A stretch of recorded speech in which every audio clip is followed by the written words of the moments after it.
In a small village lived a man whom everyone considered the greatest fool in the village. He often spoke without thinking, misunderstood simple things, and gave strange answers to ordinary questions. Whenever someone explained something to him, he somehow understood it in the wrong way. The villagers constantly made fun of him. Sometimes they deliberately asked him questions only to hear his foolish answers. The moment he became confused, they laughed loudly.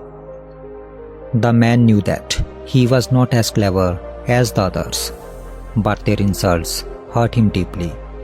He wanted to be treated with respect instead of being seen as a source of entertainment.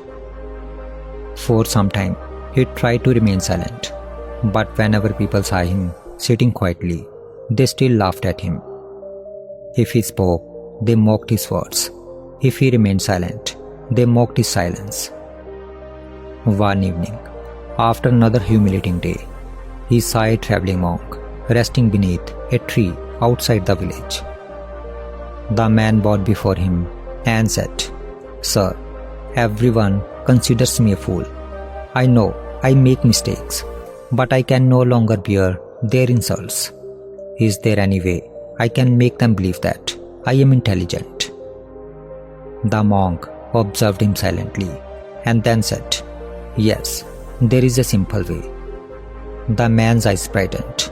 "Please tell me," he asked curiously. "From now onwards," the monk replied, "start criticizing everything." The man looked puzzled. "Criticizing everything?" "Yes, whatever people say, whatever they admire, find something wrong with it. Whatever they praise, point out its weakness. Whenever someone presents an idea, explain how it may fail. Never agree immediately. Ask them to prove their point. Ask them why something is beautiful, useful, valuable, or good." The monk continued, "If someone says, 'What a beautiful sunrise,' ask, 'What is beautiful about it?' The same sun rises every day. Show me where the beauty is. Do this for 7 days. I will return after 1 week and meet you here." The next morning, the foolish man was walking through the village. He heard a villager say, "Oh, what a beautiful day." He replied, "Beautiful? The same sun rises every morning.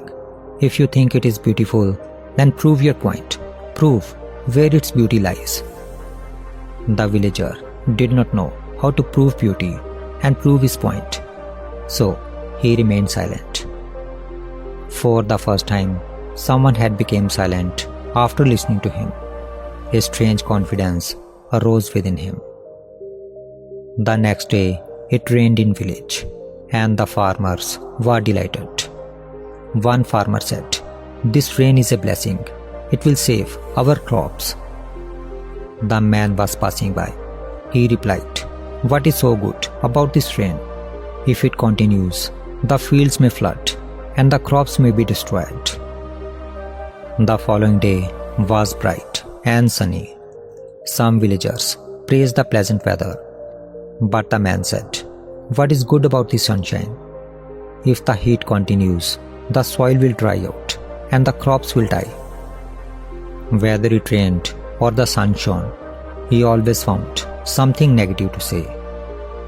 When people praised a singer, he mentioned a note the singer had missed. When they admired a new house, he criticized its walls. When someone proposed a business idea, he explained how it could fail. Whenever people spoke of kindness, beauty, love, or faith, he demanded proof. Some people could not prove their point, and some simply refused to enter into a pointless argument. By the 4th day, people had started talking about him. "Perhaps he is not as foolish as we believed," one villager said. "Yes," another replied, "he notices subtle things that the rest of us fail to see." Soon, people stopped laughing at him and began asking for his opinion. Because he never praised anything, they assumed that he had very high standards. Because he rejected every idea, they believed that he understood things more deeply than they did. By the end of the week, several young men had started following him. 7 days later, the monk returned and sat beneath the same tree.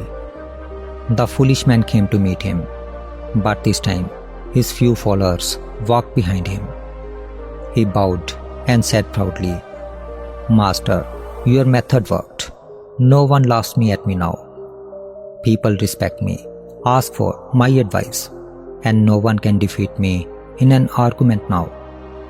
Please tell me, what should I do next?" The monk smiled and said, "You do not need to do anything more. Continue as you are." Then he added, "Criticizing is easy. You do not need a great intelligence to find faults. You only need to search for what is weak, missing, uncertain, or imperfect. Those who cannot answer you will think that you are wiser than they are, and those who can answer may still remain silent because arguing with someone who rejects everything is useless." Hearing this, the foolish man became silent. For the first time, he understood that how easy it was to find something negative in everything, and how difficult it was to recognize the positive side of something.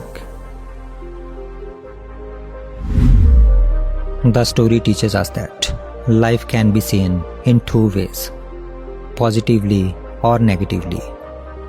Just as a coin has two sides, every person and every situation also has two sides. What we notice depends on what our mind has been trained to see. Most of us quickly notice what is wrong.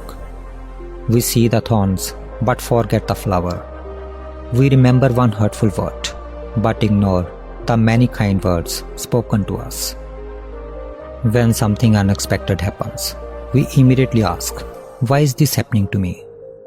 We rarely stop to think that the same situation may contain a lesson, an opportunity, or something good.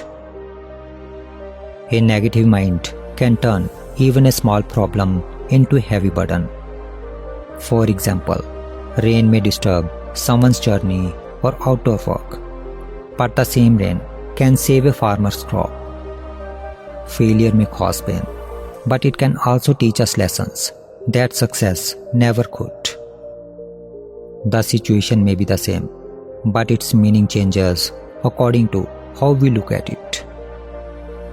Being positive does not mean ignoring problems. It means accepting the difficulty without losing hope. It means asking, "What can I learn from this?" or "How can I use this situation to grow?" When we constantly search for faults, life begins to feel disappointing and painful. But when we train our minds to notice hope, gratitude, lessons, and possibilities, the same life becomes more meaningful. We cannot always control what happens to us, but we can choose how we respond to it. So, always remember, when we change the way we look at life, the life before us also begins to change.